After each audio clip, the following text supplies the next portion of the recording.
It's Natalie Locke, and I'm going to cover, as you can tell from the title, the 10 mistakes that I made in writing my first novel. Most of these mistakes are mistakes that I didn't even notice until my editing phase or my beta readers / critique partners. So this is going to be fun, and this is going to be humbling as well.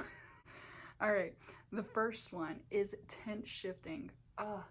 So my novel is set in first person present tense, and it's a contemporary novel. And since it all takes place inside a therapist office, what happens inside the therapist office is the present tense, whereas the dialogue about situations in the past or in the future are, of course, in past tense or future tense. It's been tough. I've caught myself, and my beta readers have caught myself, putting what's happening inside the therapist office in past tense when it's supposed to be present. Hopefully you take this entire video and realize, don't be like me. Number 2, filter words. All the filter words that I used. Since the novel is first person, I kept on using I feel, I see, I looked, I realize. I'm using those in past tense, but you get my gist of all these filler words. Instead of I see the diplomas on the back wall, the diplomas were on the back wall above the window, is what should have been said. Instead of I see the diplomas on the back wall above the window. Those filler words aren't needed. And so even through my second and third round of editing, I'm still going to be pulling them out and making sure that I have clear, concise words. So all those extra words that I added to my word count, because I'm such an underwriter, now that number's going to go down some more. It's okay. I can handle it. Number 3, I didn't even realize I did this, but I avoided contractions like the plague. I always spelled out I am, they are, she, he, it is, who is, and I never made it combined with an apostrophe ever. So that is something I'm going back through and fixing as I'm going through the chapters and they're getting critiqued. I'm trying to make sure, since that's an easy fix and it's not changing too much of the developmental aspect, and it can also hold up some readers as they're reading through and they see that and it kind of trips them up because it messes with the cadence, as I like to call it, of their reading and the tempo of their reading. So I'm trying to fix that before I post it to my beta readers and my critique partners. The next one, white room syndrome / talking heads. I have my story, since it takes place in a therapist's office, it's very dialogue heavy, which is not a bad thing. I made sure that I have great character voices and they're very true to the person, but I realized I don't have gestures. Like in my head, my main character is very expressive, talks with her hands, which that'll be a different point later, but she talks with her hands and I don't have her talking with her hands at all in the story.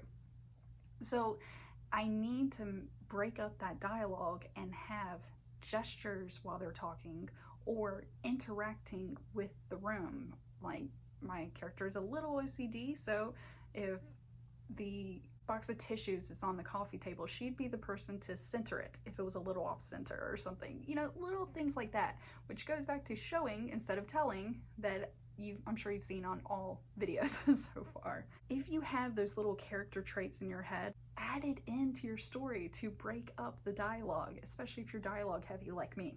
Next, even though I talked about how great my character voices are in my mind, but I've also had critique partners saying, hey, you character voices there are very distinct. I slipped up once or twice in forgetting to staying true to that character voice. So my main character is from the South. She is allowed to say y'all in her dialogue.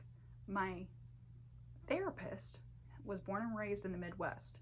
She will not be saying y'all, but there was 2 times that I put y'all in her dialogue and I shouldn't have.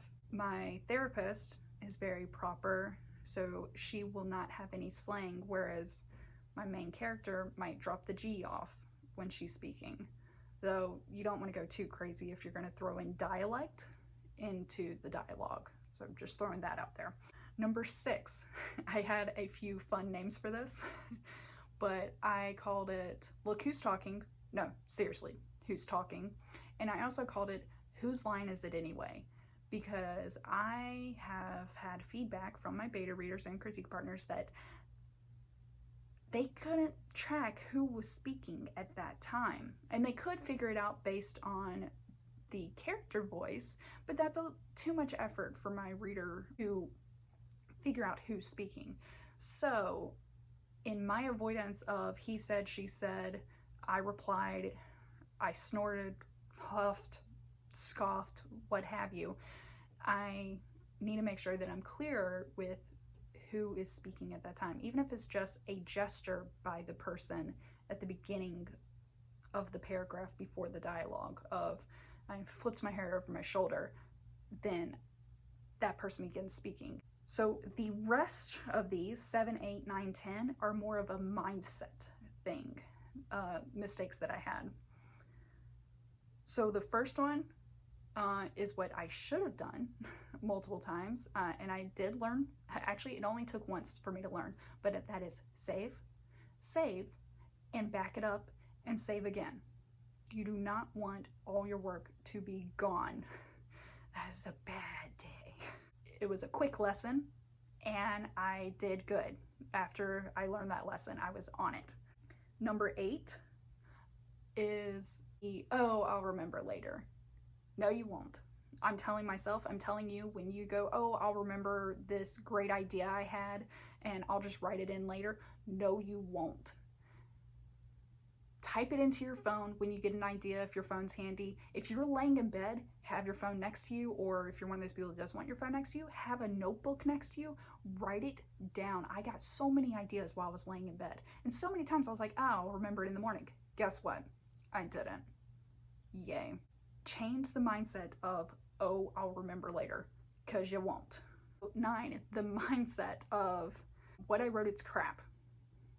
It's not crap. It's a start. When you finish your novel and you're going, this sucks, it sucks, it's a start. It is not the finished product. It is a start.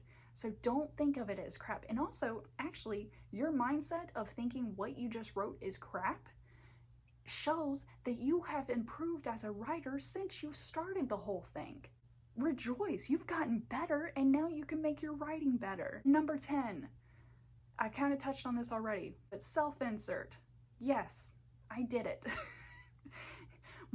I am a workaholic with 2 kids. My husband's a stay-at-home dad. My main character is a workaholic with 2 kids, different genders, and has a stay-at-home husband. I'm fixing it. Yeah, I'm trying. I did make my main character a fan of football, which I am not, so I had to read up on football. American football, by the way. So there's that. I was able to change a few things. I still got some more to change. I've made her a little bit more high-strung than I am. Like, I made her my 20-year-old self instead of me now, minus the kids aspect, because, yeah. But self-insert is not a bad thing, because you are writing what you know, but the dangers of self-insert is that when people critique your main character, you might take it personally. So with that in mind, try to not self-insert as much as possible, or self-insert by sprinkling your characteristics among all your characters, not just one, which I started to do that. So there's some other characters that have characteristics that I can relate to, because then I can relate to their mindset and I can write from their mindset a little bit easier. It's my first novel. Cut me some slack, okay? I needed to write from a place I know. But now that I'm editing, I'm able to go back through and change some things, intensify my main character more than I am, things like that. So yeah, there's my top 10 mistakes. Try not to make them. Do as I say, not as I do. All right, happy writing, stay healthy, drink water, take care of yourself, and you'll be fine.